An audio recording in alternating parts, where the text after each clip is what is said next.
मैं पंकज वर्मा आप सभी साथियों का संस्कृत ज्ञान बीड़ा चैनल में एक बार पुनः स्वागत करता हूं। जैसा कि आप लोग देख रहे होंगे, आज मैं आप लोगों के लिए लेकर आया हूं माहेश्वर सूत्र। तो साथियों, माहेश्वर सूत्र से संबंधित कोई भी क्वेश्चन इस वीडियो को देखने के बाद आपके परीक्षाओं में गलत नहीं होंगे। आइए हम पहले श्लोक को पढ़ते हैं। नृत्तावसाने नटेराजिराजो ननाद ढक्कां नौ पंचवारम् उद्धर्तु कामः सनकादिसिद्धान् एतद्विमर्शे शिवसूत्रजालम्। एक बार पुनः। नृत्तावसाने नटराजराजो ननाद ढक्कां नौ पंचवारम् उद्धर्तु कामः सनकादिसिद्धान् एतद्विमर्शे शिवसूत्रजालम्। अब हम आगे देखते हैं माहेश्वर सूत्र को और किन किन नामों से जाना जाता है। माहेश्वर सूत्र और किन नामों से लोग जानते हैं।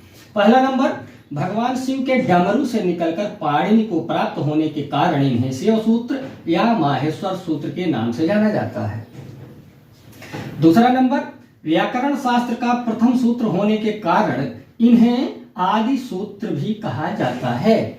तीसरा नंबर है, कुल 14 सूत्र होने के कारण चतुर्दश सूत्र भी कहा जाता है। ये देखिए, 1 से लेके 4, फिर 5 से लेके 14, यानी कुल 14 माहेश्वर सूत्र हैं। इसलिए इसको इन्हें क्या कहा जाता है?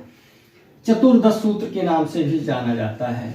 फिर देखते हैं अगला, इन सूत्रों द्वारा प्रत्याहारों का निर्माण होने के कारण इन्हें प्रत्याहार सूत्र भी कहा जाता है। इन 14 जो माहेश्वर सूत्र हैं, इनके द्वारा क्या होता है? प्रत्याहार का विधान किया जाता है, प्रत्याहारों का निर्माण किया जाता है। इसलिए इन्हें प्रत्याहार विधायक सूत्र अथवा प्रत्याहार सूत्र के नाम से भी जाना जाता है। अगला देखते हैं, इन्हीं सूत्रों में संस्कृत की वर्णमाला समाहित होने के कारण ही इनको वर्ण समाम्नाय सूत्र भी कहा जाता है।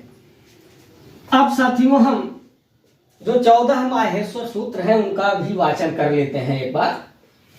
अयुडरिलिक एवं यौच हयवरट लड़ नम झभय घढ़ धस जब गढ़ दस खफ छठ चट तव कपय सख सर हल। इस तरह से मैंने अपने राग में अपने हिसाब से मैंने 14 सूत्रों का वाचन किया। बहुत सारे लोग विभिन्न प्रकार से इसका वाचन अपने अपने ढंग से करते होंगे। आइए हम देखते हैं कि बहुत सारे साथी ऐसे भी होंगे जिनको 14 माहेश्वर सूत्र याद नहीं हो पा रहे होंगे या याद करने में उनको कठिनाई आ रही होगी। तो आज मैं एक छोटा सा ट्रिक बताऊंगा, एक ट्रिक के माध्यम से बताऊंगा कि आप कैसे 14 माहेश्वर सूत्रों को आसानी से याद कर सकते हैं। आइए देखते हैं। हमको सर्वप्रथम ये जितने सूत्र हैं, कुल कितने सूत्र हैं माहेश्वर? 14 माहेश्वर सूत्र हैं।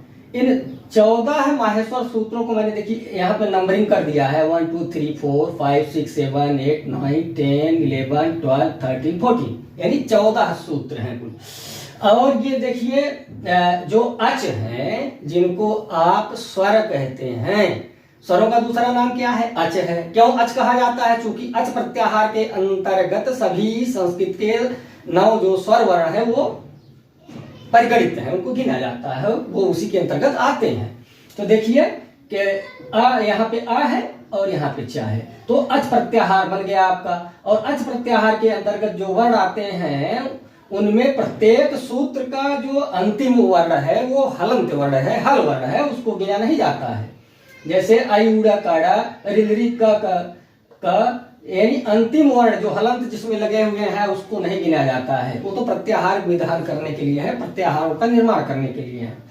तो आ से लेके च तक के बीच में कुल 9 स्वर, कितने स्वर वर्ण होते हैं संस्कृत वर्णमाला में? 9 स्वर, यहां मैंने लिख दिया।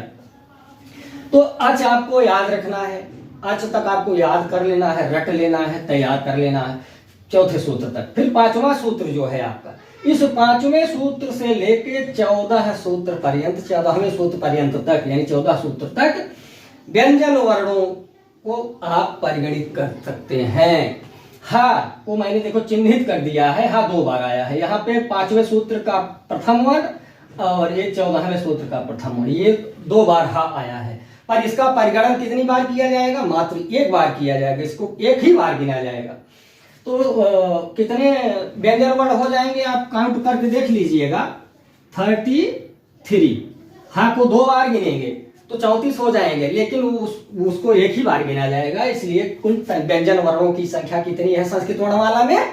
33, यानी 33 व्यंजन और 9 स्वर वर्ण, कुल मिला के टोटल कितने वर्ण हो जाएंगे? 33 9 42 वर्ण। साथियों अब हम ट्रिक पर चलते हैं।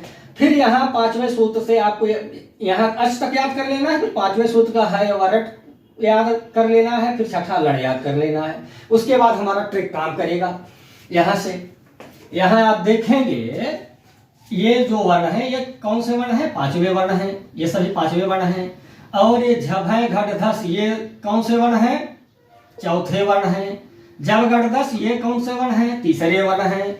और फिर ख फ छ ठ थ ये कौन से वर्ण है? 2रे वर्ण है। ये कौन से वर्ण है? 2रे वर्ण है। और फिर ये कपय का और चटता जो बच रहा है ये चटता, ये 11वें सूत्र के 3 वर्ण और 12वें के 2 वर्ण, यानी ये कौन से वर्ण है? प्रथम वर्ण है। और फिर इसको दोनों को आपको याद कर लेना है, स ख श और ह। तो इस तरह से 7वें सूत्र के जो वर्ण हैं ये कौन से वर्ण हैं? सभी 5वें वर्ण हैं। और ये झ भय घट धस ये कौन से वर्ण है? 4थे वर्ण है सभी। फिर जब घट धस के अंतर्गत आने वाले जो वर्ण हैं ये 3रे वर्ण हैं। ख फ छ ठ थ ये जो है 2रे वर्ण हैं। और च ट त और क प ये पहले वर्ण हैं। फिर स ख स र और हल आपको याद कर लेना है। इस तरह से निश्चित रूप से हम पूरी उम्मीद करते हैं, पूरी आशा करते हैं कि जो भी साथी हमारा यह वीडियो देख रहे हैं उनको माहेश्वर सूत्रों से संबंधित बहुत सारे क्वेश्चंस तैयार हो जाएंगे और निश्चित रूप से वो परीक्षाओं में बहुत अच्छा करेंगे। पूरा वीडियो देखने के लिए आप सभी साथियों का बहुत बहुत धन्यवाद।